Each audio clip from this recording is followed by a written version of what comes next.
আসসালামাইকুম, আমি ফারজানা করিম বলছি ফ্রান্সের প্যারিস থেকে। তো প্যারিসে আসার পর যেই হোস্টেলটায় আমি উঠেছি সেটা হচ্ছে সেন্ট ক্রিস্টোফার্স ইনস ব্যাকপ্যাকার হোস্টেল। তো এই হোস্টেলটার 3 রাতের কস্টিং পড়েছে আমার 11,600 টাকা বাংলাদেশি টাকায়, এবং এক্সট্রা ভ্যাট দিতে হয়েছে আবার। তো আমি যতগুলো হোস্টেলে উঠেছি এর আগে, ইউরোপ বা সেন্ট্রাল এশিয়া বা অন্যান্য যে কোনো হোস্টেলের চাইতে এটা প্রচণ্ড মাত্রায় আমার কাছে মনে হয়েছে যে এক্সপেন্সিভ।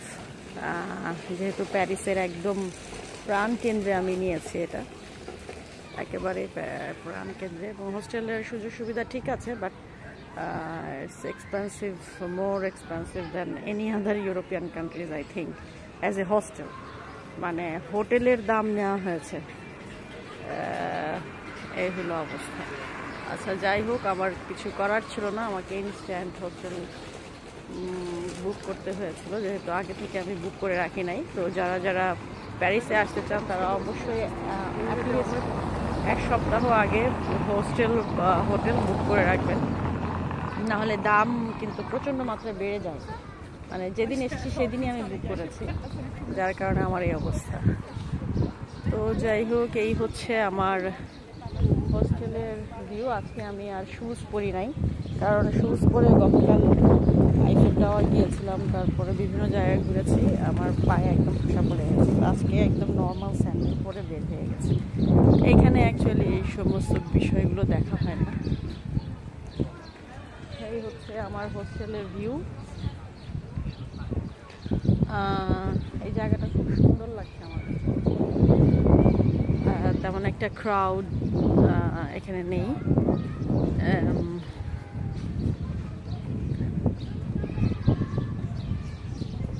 এটা সত্যি খুব সুন্দর।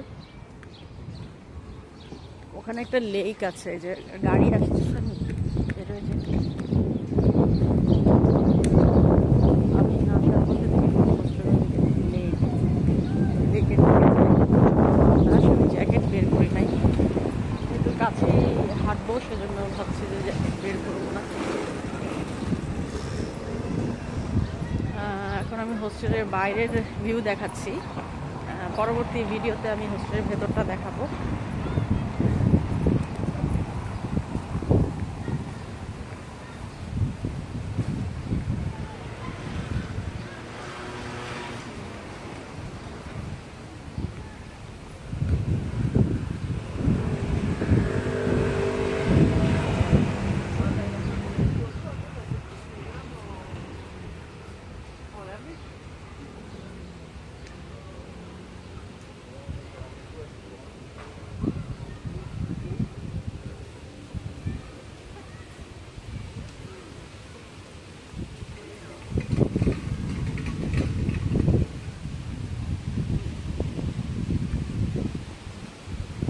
প্রচণ্ড বাতাস, বৃষ্টি আসবে আসবে মনে হয়।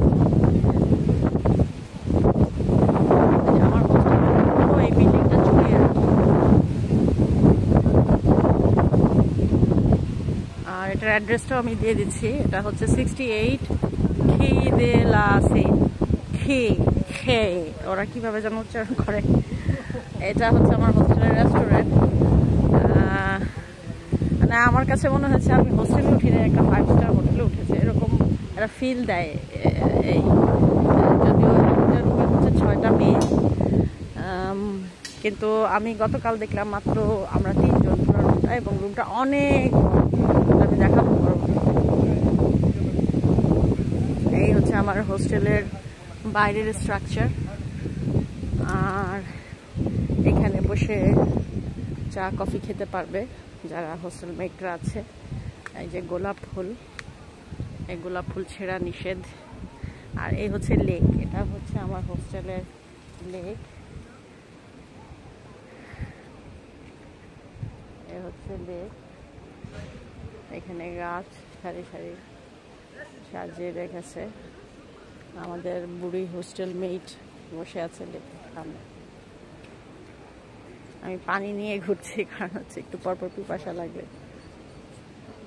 এখনও আমি হাঁটতে পারছি না, আমার পা এত ব্যথা করছে। গতকাল আমি মনে হয় কয়েক হাজার সিঁড়ি উঠেছি শুধু ব্যাসিলিকা গির্জা দেখার জন্য। তো ওইটার কারণে হয়তো আবার 16 ঘন্টা জার্নি স্পেন থেকে ফ্রান্স, এই সমস্ত কারণে আর কি প্রচণ্ড ব্যথা করছে পা। এই যে হাঁস, এগুলো তো আমাদের বাংলাদেশি হাঁসের মতো দেখতে। এই লেকটাতে হাঁস আছে, বোট আছে।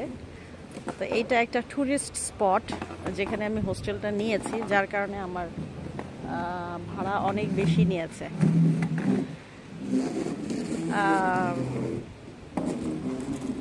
তবে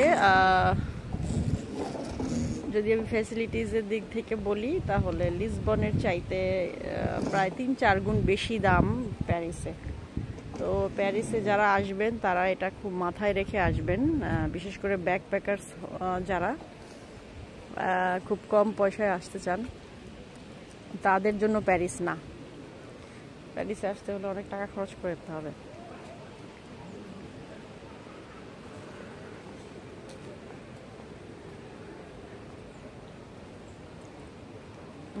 এই হচ্ছে লেকটা, এই যে বোটিং করছে।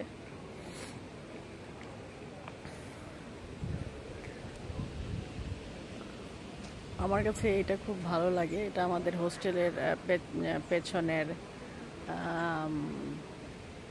রেস্টুরেন্টটা, এটা খুবই সুন্দর। আমি রেস্টুরেন্টের ভেতরটা পরবর্তীতে দেখাবো।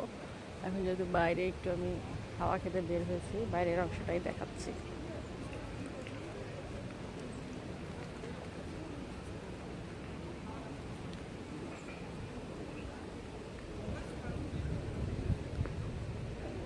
এটা হচ্ছে halt Nautique du Bassin de la ভিলেট। আচ্ছা, এটার ম্যারি দি প্যারিস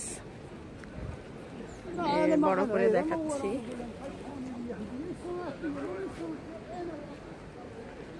এটা হচ্ছে Mairie de Paris, Halte Nautique du Bassin de la Villette ফায়ন। আচ্ছা, যাই হোক, আমার উচ্চারণ ভুল হতে পারে, যেহেতু ফ্রেঞ্চ আমি জানি না। ওরা লেখে একরকম, উচ্চারণ করে আর একরকম।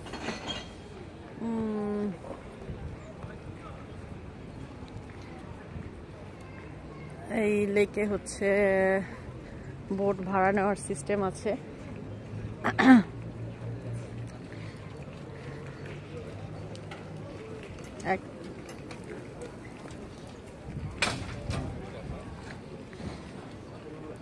এরা বোটে চড়ে চলে এসেছে।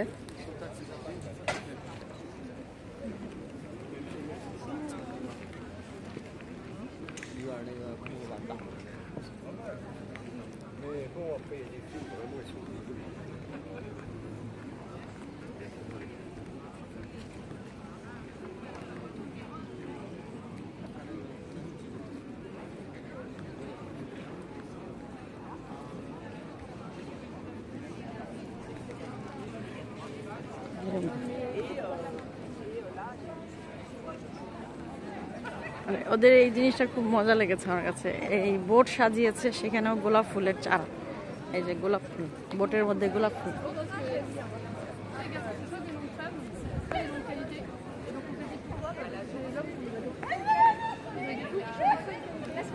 এগুলো আমাদের দেশের ট্রলারের মতো দেখতে লাগছে, মানে উন্নত মানের ট্রলার।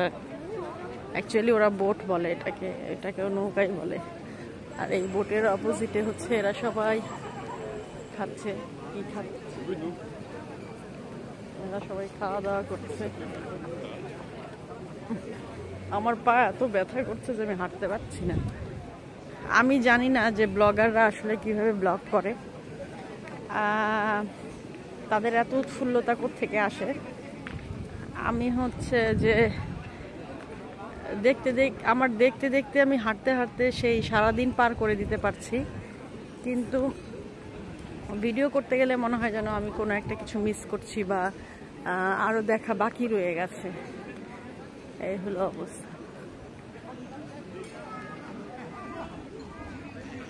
আচ্ছা, এইখানে বুড়োরা খেলছে, খেলছে, আমি একটু ভিডিও করি এটা।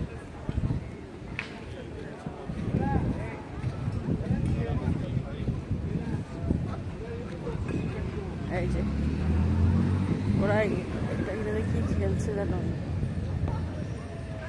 এখানে সব বুড়া বুড়িরা খেলছে, বুড়ি একজন মাত্র। এই খেলাটার নাম কি জানি না। আচ্ছা, আমরা যে এই মার্বেল খেলতাম, এইম করে মার্বেলকে লাগাইতে হবে, ওরা হচ্ছে বড় বড় লোহার বল দিয়ে এই কাজটা করছে। মার্বেল পাথর খেলছে কিন্তু বড় বড় বল দিয়ে।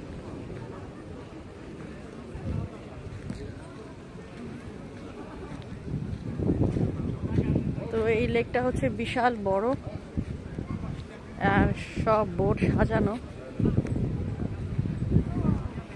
আর লেকের পাড়ে সব খাচ্ছে ফ্রেঞ্চ আইটেম। আর দূরে যাবো না, আমার পা ভীষণ ব্যথা করছে। মানে গতকাল এত হেঁটেছি,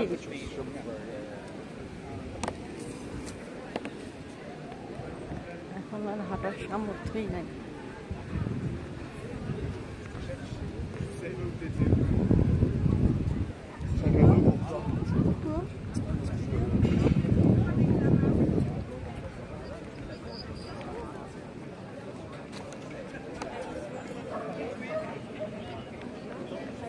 আমাদের ফ্রেঞ্চ বুড়ি খুব সুন্দর করে সেজেছে।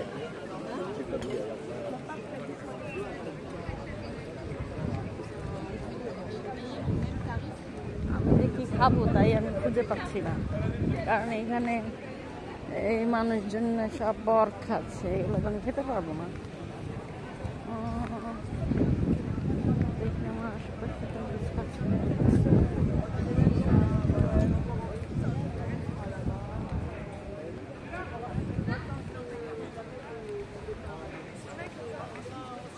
তো এই হচ্ছে আমি যে হোস্টেলে উঠেছি সেটার পাশের দিক,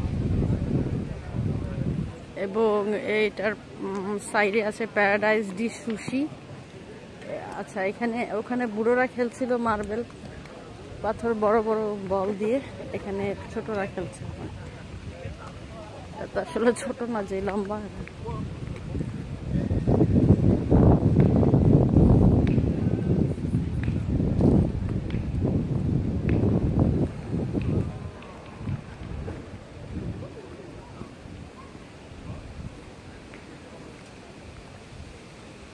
তো যারা প্যারিসে আসবেন তারা অবশ্যই এই লেকটা দেখতে আসবেন এবং বোটিং করবেন আশা করছি।